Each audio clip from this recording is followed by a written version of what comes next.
I play a lot of D&D, but I don't know jack about Vecna. He appeared in Stranger Things and that 1EXP to level 3 video, so it's becoming enough that I figured I should research the character. So I figured I would do a video where I basically give my unscripted bits as I do the research over the course of maybe an hour and a half. I just wanted to interject, I'm also experimenting with a bit of a rougher video format. Normally my editing looks something more like this. Thank you. We'll cut to after I did the first bit in a second.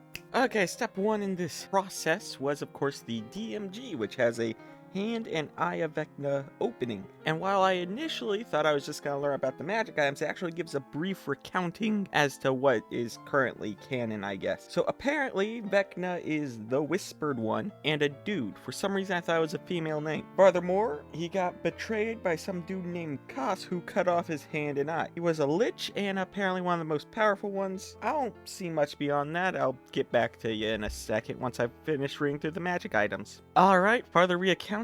If you have the Hand of Vecna, your strength score becomes a 20, so this must be a very jacked lich. I don't know if art of that exists, but if it does, it will be on screen. Furthermore, destroying it, once again, you need the Sword of the Betrayer Doodad, and beyond that, your alignment changes to neutral evil if you have the Hand and Eye. I believe it's probably sentient and trying to work the will of Vecna. Otherwise, you're just evil and you have the hand of a really old dead dude, and you're jacked. I'm gonna see if I can find a description for the Sword of Koss. Alright, so this is notable. The Sword of Koss is sentient and specifically stated, so the Hand and Eye aren't sentient by default. You know, it's gonna change depending on DM, of course. Furthermore, destroying the sword requires a wish spell, but not just a wish spell. You need to be within 30 feet of it, and you need to succeed a contested charisma check after also being attuned to the Eye and Hand of Vecna. What that means is that the wish spell is not immutable, which I just never gave a ton of thought, but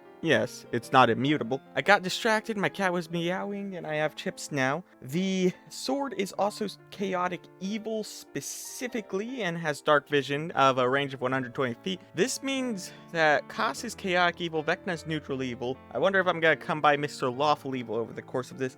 But I think that's all the stuff about Koss and Vecna that I'm going to get from the DMG in the current version. So I am going to use fandom, and I'll be right back to you with a report of whatever that provides. Hey, I'm back. Cat's joined me. I got a photo of Vecna I'll probably be showing right now. It's Vecna in a dress. This is why I thought Vecna was a chick, but apparently is a manly vest. Fandom page. We got Vecna was a lich from Orth. I'm not familiar with that location. I might read about it in a second. He ascended to godhood. That's a very notable. Not dead, but I'm not sure what his hand and eye are doing, just kind of wandering the multiverse. I got a fun little quote that the fandom felt was important enough to pop up. Evil is not the absence of good. It is not a choice. Evil is one of two forces in the cosmos, an agency locked in eternal struggle against its antithesis. Only good and evil exist, and not even a hair's width of space separates them. So we got nice kind of black and white mentality on what is evil, what is good, and that's fine by my book. Good for storytelling to have clear villains and allies. Let's see what else we got. Apparently, acquiring and maintaining secrets not really different from any other lich. Vecna wanders the multiverse, blah, blah, blah. Wandering, I don't care. Characters like these are hard to use for D&D, because it's wandering the multiverse and exists across all of the worlds. Yeah, I can't kill that. That's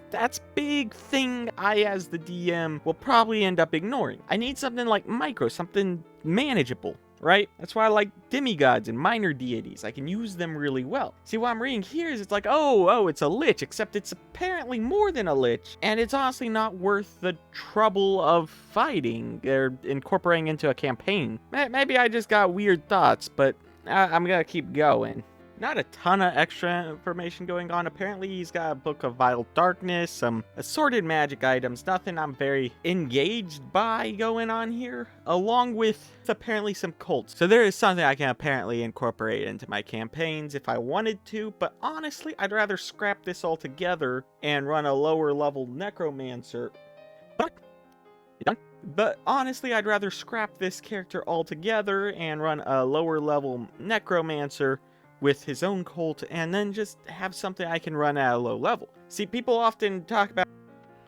The cat stopped my recording. People talk about high-level D&D blah blah blah and make it sound kind of appealing. I have one friend, and he was pretty cool, and what he would do is he would tell me these stories of these like ridiculous damage numbers, ridiculous this, ridiculous that. He played in a very high-level campaign where they did some really cool things. The thing is, that doesn't appeal to me the same way. I would much rather my campaign be a much lower level, more down-to-earth kind of depiction of these fantasy worlds. That's where I get my, I like running levels 1 through 5 are the main ones that I enjoy, but I don't really like running past level 10, because at a certain point, you're no longer struggling with the presence of monsters, you're struggling with the super duper monster, and you keep escalating it up. I guess you could do the hand and eye are given to a villain, and then the players come across the Sword of Kos. And you could make something interesting out of that, because now you're hunting down whoever possesses the hand and eye of Vecna. But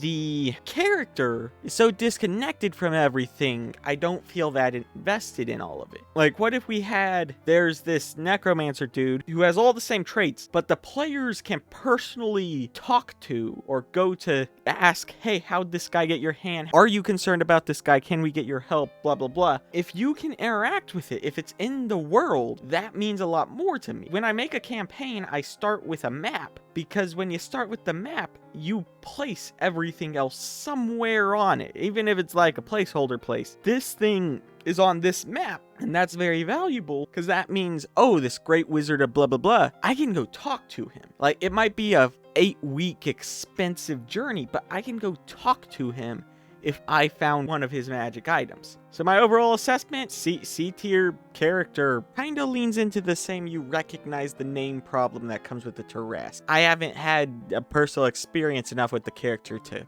care.